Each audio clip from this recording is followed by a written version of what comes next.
Hotepe bakhanyiselwa siyavuselela tsawu. On this post, I would like us to talk about the history of initiation and the initiates. In fact, when I did a post about the women, it was initially a post about this history. But as I was working on that post, I was guided to also make it like exclusively about the history of the ancient women. So, well, at least as an introduction to the mysteries of the woman. So on this one, I want us to look deeper into the whole history of the initiates.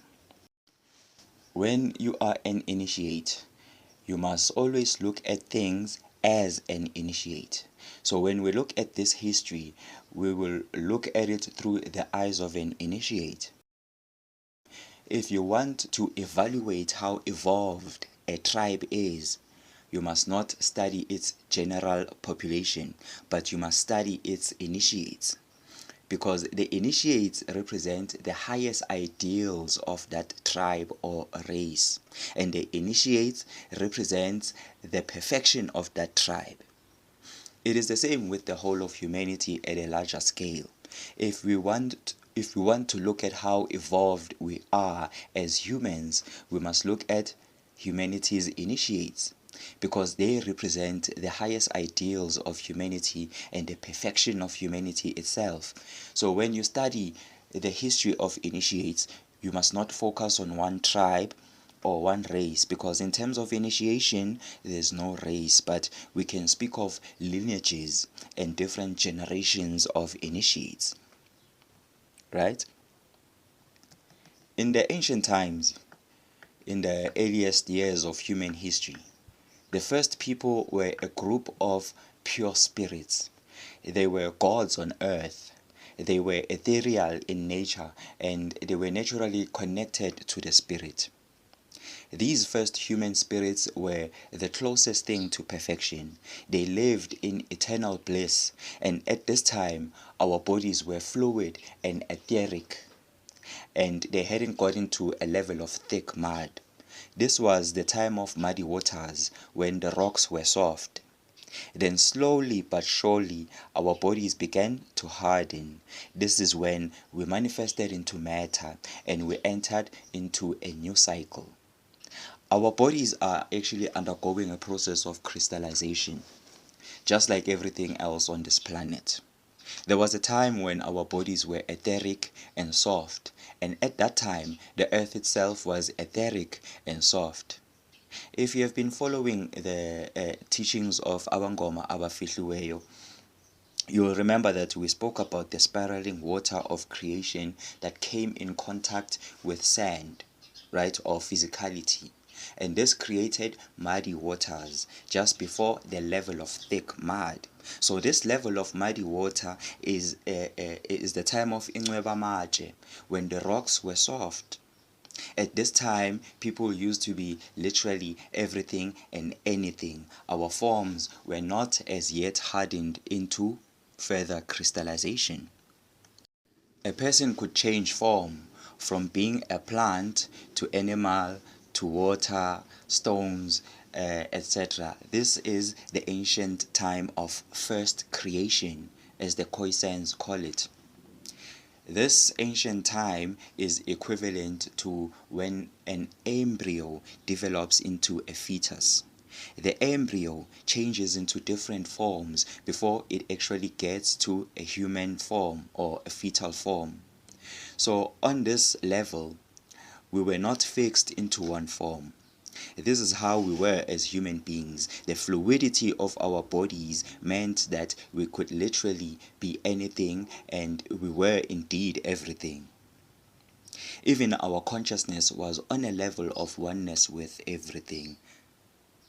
But this oneness was by default, and thus it was not enough for us to say that we are enlightened, right? We couldn't differentiate ourselves from the tree, and thus we had no knowledge of ourselves and no ego to be self-aware. So we were living in unity with everything, but this unity was not enlightenment because we were not aware of this unity, at least not in a way that the ego allows us to be aware. And then through the slow process of crystallization, we manifested into matter. This is a level of thick mud where now our bodies were differentiated into fixed forms. This was the beginning of a new cycle. And in this new cycle, our bodies began to harden. This meant that our bodies were anchoring themselves deeper into physicality. When this happened, we forgot who we are. We forgot who we were. We forgot our oneness with everything. We forgot that we could actually change forms. Right? We forgot many of our ancient memories.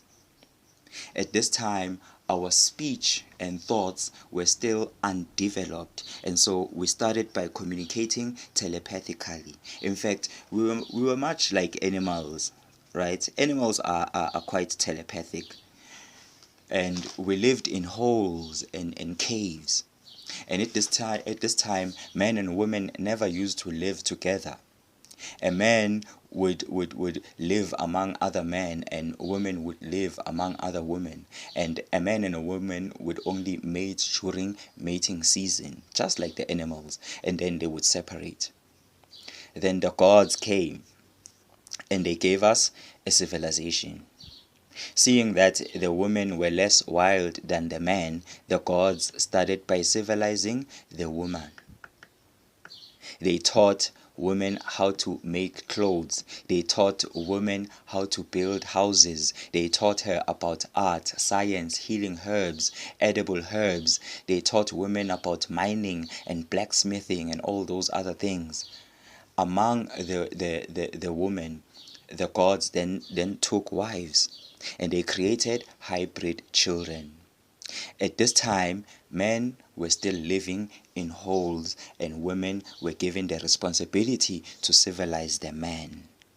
In bringing the man into civilization, the gods then introduced the mystery of marriages and the mysteries of Tantra.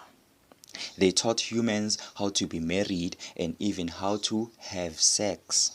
In this way, the gods established the first mystery schools, which were separated into the path of manhood and the path of womanhood.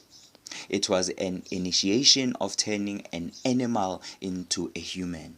Such an initiation was called the initiation of Isintu or Intwaso Yobuntu, meaning the initiation of the way of the human, or simply the initiation of humanity. In these ancient schools, men were initiated into the mysteries of man, and women were initiated into the mysteries of women.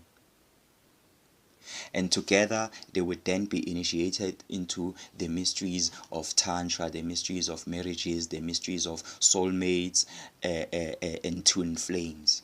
Or they would be initiated as soulmates and or twin flames. These initiation schools still exist in many parts of Africa and the world today. But in those ancient days, they were much different and much more intense than the ones that we know today. In these mystery schools, men and women were literally initiated into being spiritual masters. They became wise men and wise women. And they were not just men and women. So high were these initiations that no one had to undergo any other initiation outside their tribe, just like we see today. And the initiations also continued they continued as one grows with age. Right? Now, since these high initiations were for everyone, this created they created high civilizations of initiates. The men and the women of these civilizations were very powerful people that could do unimaginable things. They were a civilization of initiates who developed their spiritual abilities to a very, very high level, right? They could control animals. They could command the forces of nature. and to them it was normal, it was natural. They lived for many thousands of years as immortals who never died but ascended. After living in peace and power for many years, little by little, the majority of these people forgot about the essential balance between the physical and the spiritual. They were highly spiritual, so much that they forgot to give Caesar what belongs to Caesar, in that they started using spiritual powers to replace their physical responsibilities. So they preferred using spiritual powers instead of using their hands for the most basic of things. They did not labor. They did not work hard. Physical labor was simply a waste of time. It was boring, right? It required too much effort. They invented many ways to make their lives easier. All their spiritual efforts were focused on making their lives easier and comfortable. They had no restrictions. They did everything they could to increase their spiritual powers and to satisfy their pleasure. Instead of walking, for example, they would simply disappear and reappear wherever they wanted to go. Instead of washing their clothes, for example, they would command their clothes to be clean. Instead of doing the dishes, they would command them to be clean. Whatever they wanted, they were able to manifest and command through their power. If one wanted food, they didn't need to hunt and cook. They simply manifested their food and ate. As a result, they started getting physically weaker and weaker, because once you don't use the body, certain features of your body will begin to sleep. And this is what happened with these initiates. Certain parts of their bodies went to sleep and they were no longer functioning properly. Even their initiation schools began to lose power. They became less demanding and they produced less and less enlightened initiates. Others among these ancient people focused their energy towards spirituality and they kept their true initiations intact and their old ways. Thus, they kept much of their power. Many of these initiates were actually women. They did not use their spirituality to replace physical labor, but the rest of the people became weaker and weaker because they were not using their physical bodies, and their spirituality had degenerated to a very, very low level. Little by little, this ancient land destroyed itself. There was so much evil in the land that Mother Earth couldn't take it any longer. The land slowly began to sink beneath the oceans, and the survivors scattered they scattered to different parts of the world. Now, this was the second cycle of the ancient ones. They were very high initiates, but because they focused much of their spirituality on replacing physical obligations and making their lives easier and comfortable, they fell. Right? So now a new cycle began. It was a cycle of the old ones. Right? So the previous cycle was the cycle of the ancient ones. This new cycle is now the cycle of the old ones, with new civilizations. And in these civilizations, initiation was no longer for everyone. But if you wanted to have a qualification for a career or a trade, you had to be initiated into your craft. In these civilizations, the mystery schools were no longer packaged into one, right? But they were categorized into specialized trades. There were careers or initiation schools for healers, blacksmiths, dancers, singers, builders, carpenters or woodworkers, shepherds, farmers, storytellers, chiefs, officers, warriors, etc. Any form of trade, career, or office was studied and attained through initiation. These schools existed for many thousands of years, and through those many years, the initiates discovered a lot of mysteries and knowledge with regards to those specialized trades. They became masters in those trades and were even celebrated by everyone. These civilizations grew so much that they even dominated many other nations outside their own country.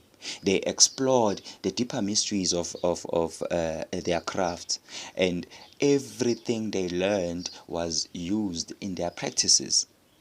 Their power grew so much that they were loved and celebrated by the people. They became great architects, superb artists, powerful blacksmiths, great magicians, powerful healers, great diviners of that time. They built large monuments of stone which are still existing today. And they focused much of their psychic power and knowledge on these buildings, right? They invented ways of dominating others and ways of increasing their power.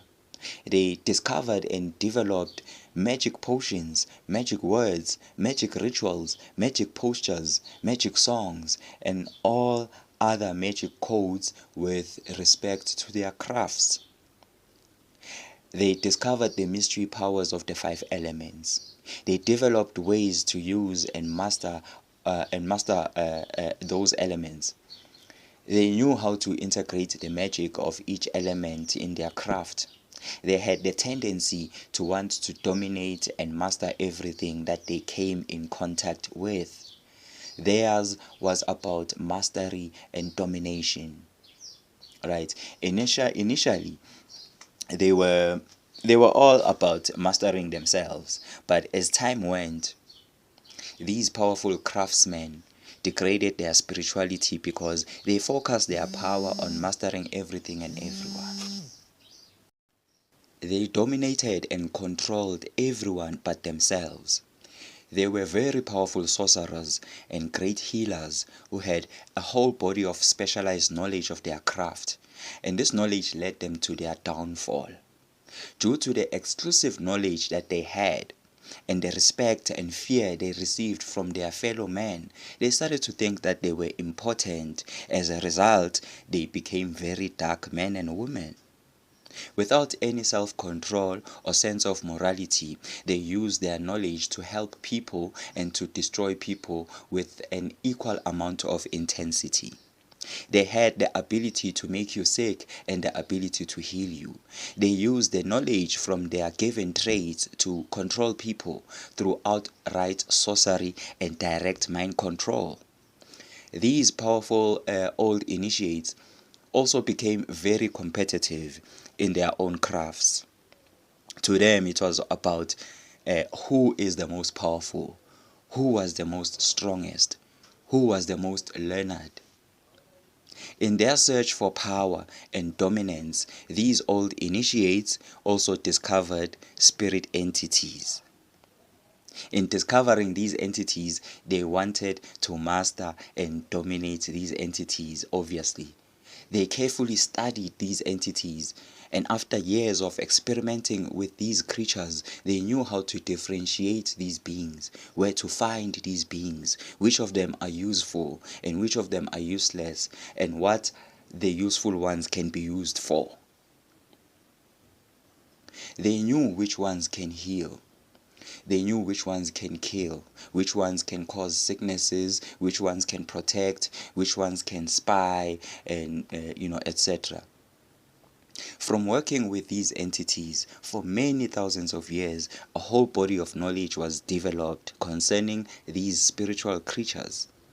It even became part of tradition for these old initiates to adopt one of these entities and to pass them on to their initiates as protecting spirits or spirit helpers. They would use these entities to do a lot of base things, like terrorizing people, spying on people or their enemies. They would use them to learn other people's secrets. They would use them to heal, to bewitch, to divine, and all those other things. Sometimes simply to assure or even to show off their power. All of this happened because they had not overcome their lower selves. They became egomaniacs, all of them claiming to be more powerful than the other, all of them claiming that it is their trade or gift or their power that counts.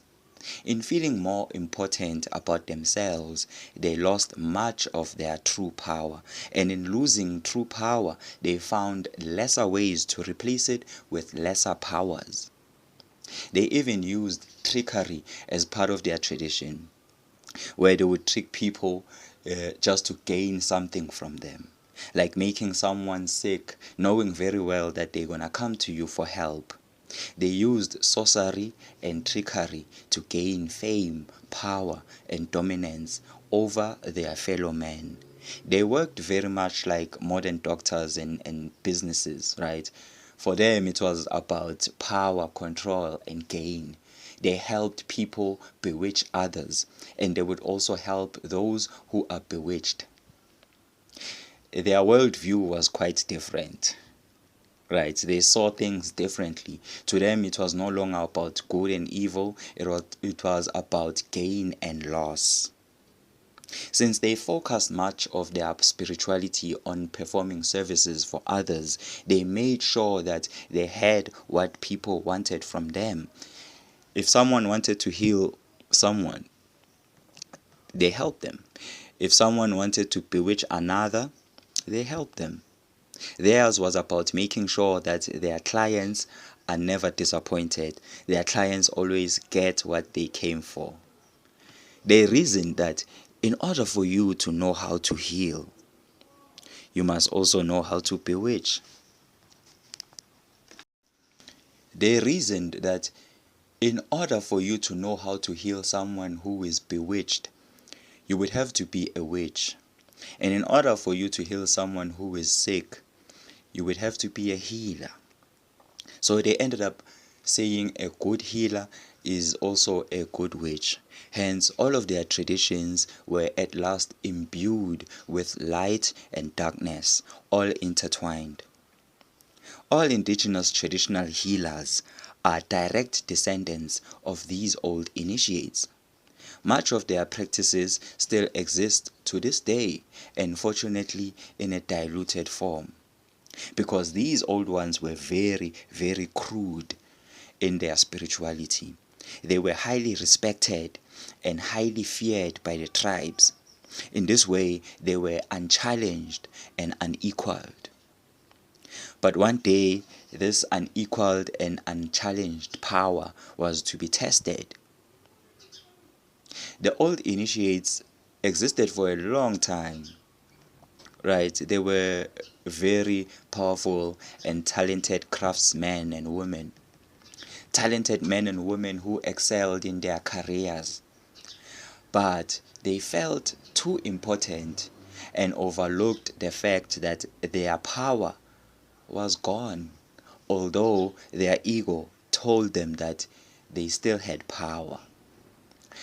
By this time, their knowledge had degenerated into sorcery and extreme rituals. Even much of their healing and divination were done under the mysteries of sorcery and outlandish hotep and outlandish ritual behavior. With this degeneration of knowledge and an extreme leaning towards rituals, these old initiates were no longer aware of the science behind their rituals and their traditions. They didn't care about such things anymore. As long as they work, they didn't care to find out what makes their rituals work. They cared more about the practices and cared less about the science of their practices.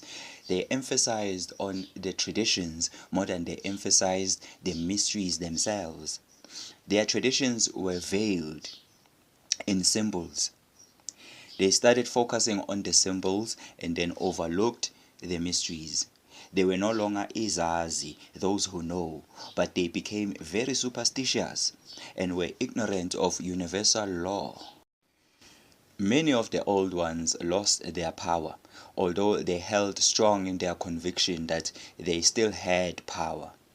Some among these old initiates saw what was happening and they decided to open up new fraternities where now they would be focusing on the light and the healing aspect of spirituality. These old ones became men of love and honor.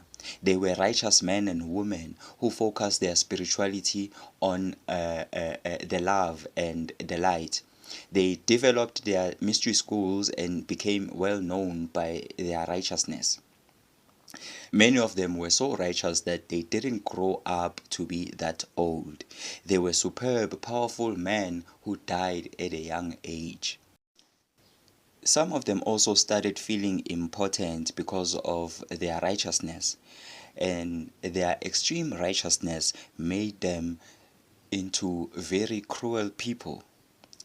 Their righteousness turned them into men of vengeance. They were so righteous that they felt the need to punish anyone who isn't righteous. They were so righteous that they even felt more important than the less righteous people.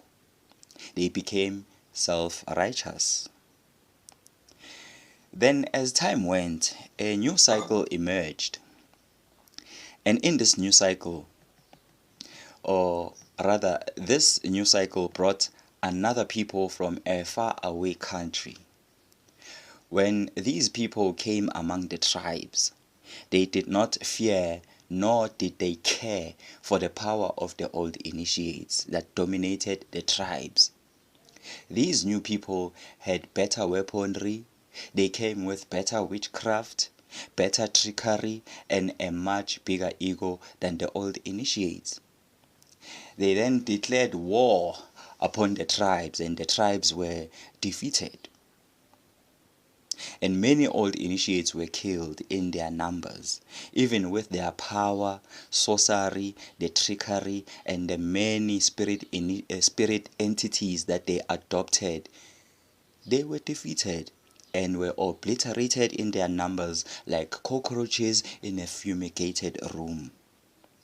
Even with the power and sorcery, the warriors who were strengthened by the old initiates were defeated and they died in the battlefields. This new conqueror destroyed many of their lineages and ended many of their traditions and mystery schools. Finally, the power of the old initiates was tested and it was proven that they no longer had real power. They would dominate many with their so-called power, but when it came to the true enemy, they were as powerless and as defenseless as the next man. Their power had failed them. Their sorcery had failed them.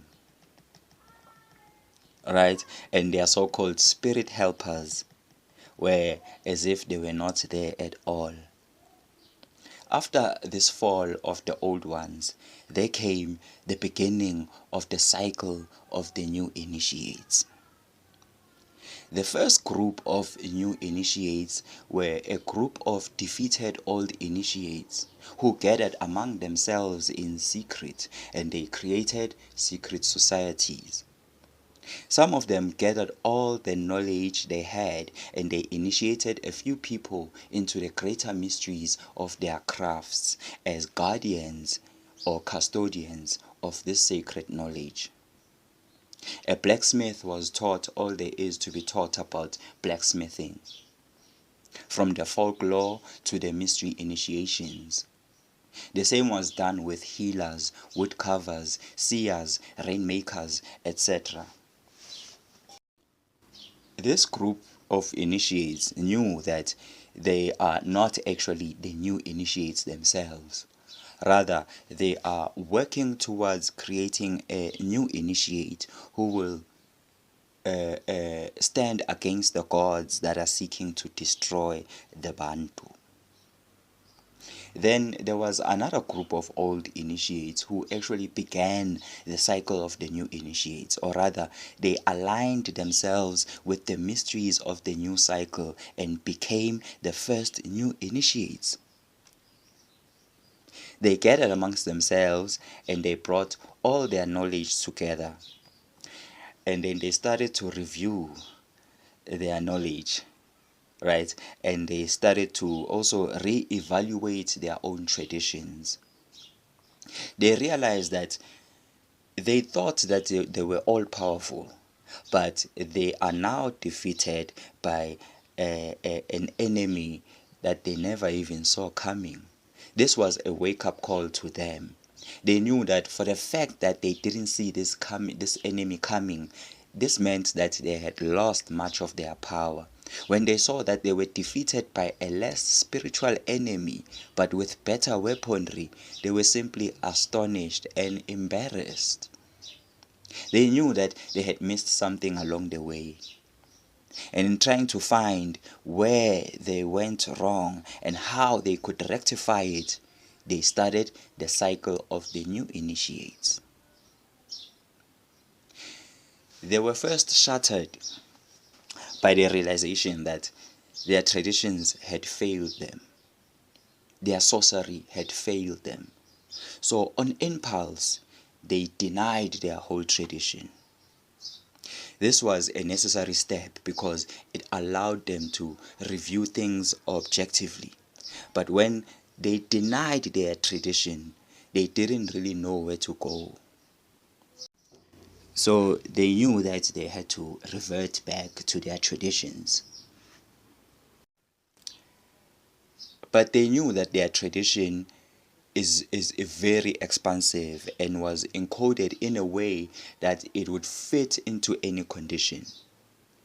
So they revisited their traditions to try and see if they could find any way showers, right, on what to do in such a situation. They went deeper into their ancient tradition, and that is where they discovered that their tradition has a lot of encoded mysteries.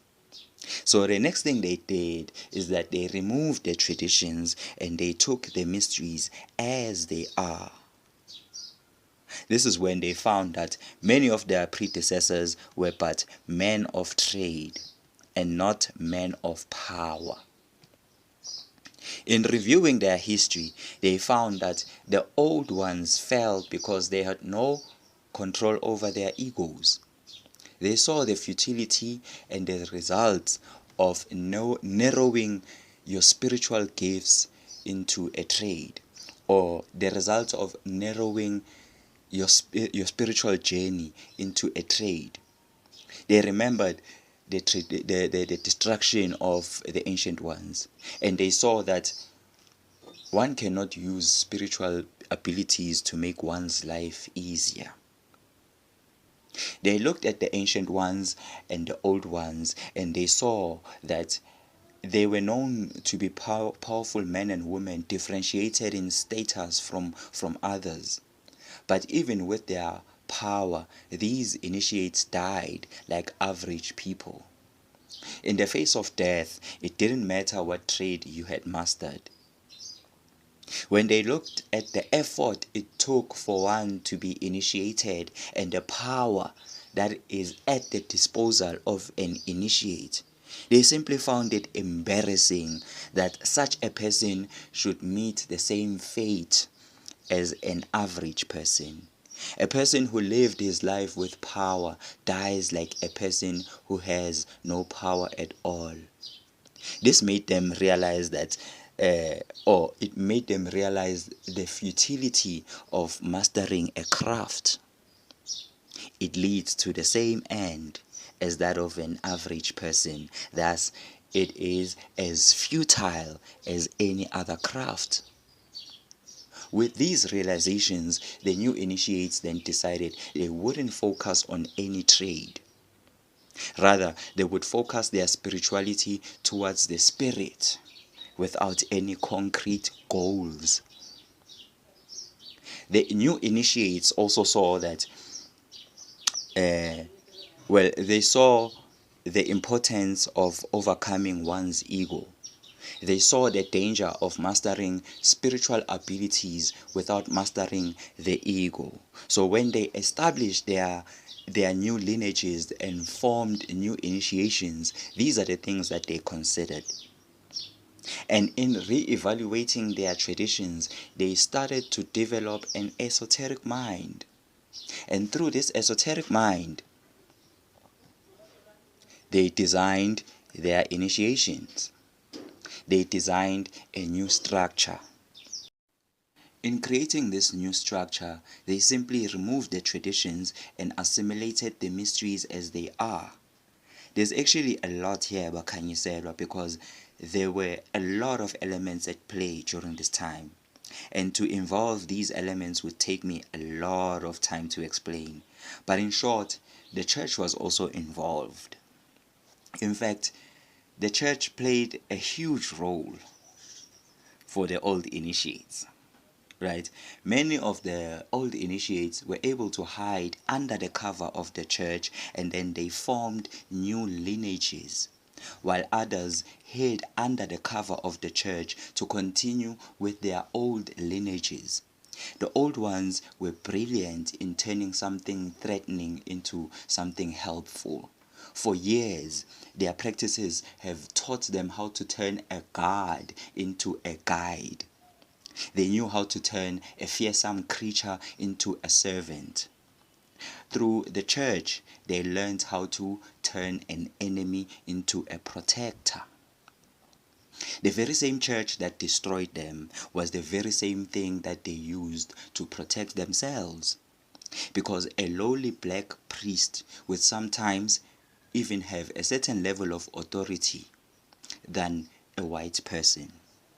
So many of the old initiates and their lineages survived by taking cover under the church. This is just in short.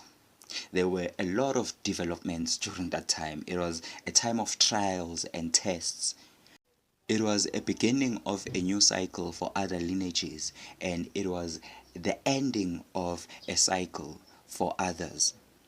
Much of the knowledge of the old ones was lost, and much that remained existed in modified form. Bakhanyiselwa, let us end our lesson here for now. I hope that you will join us again as we go deeper into the mysteries of the new initiate. There's definitely much more to say here. This video actually took me a lot of time because I was struggling to contextualize the history in a way that would be relevant to everyone. Because this is not just the history of South Africa or Africa, it is the history of the world. This is the broader history, right? So I tried so much to be as all-inclusive as I can. We are going to have another lesson where we look at the finer details of this history. As initiates, it's important to know our history, to study our predecessors and our lineages. Bakhanyiselwa, we've come to the end of our video lesson for today. If you resonate with these videos, do like, do subscribe, do share, and do leave a comment, or if you have any questions about this topic. For now, we can only say bubesi.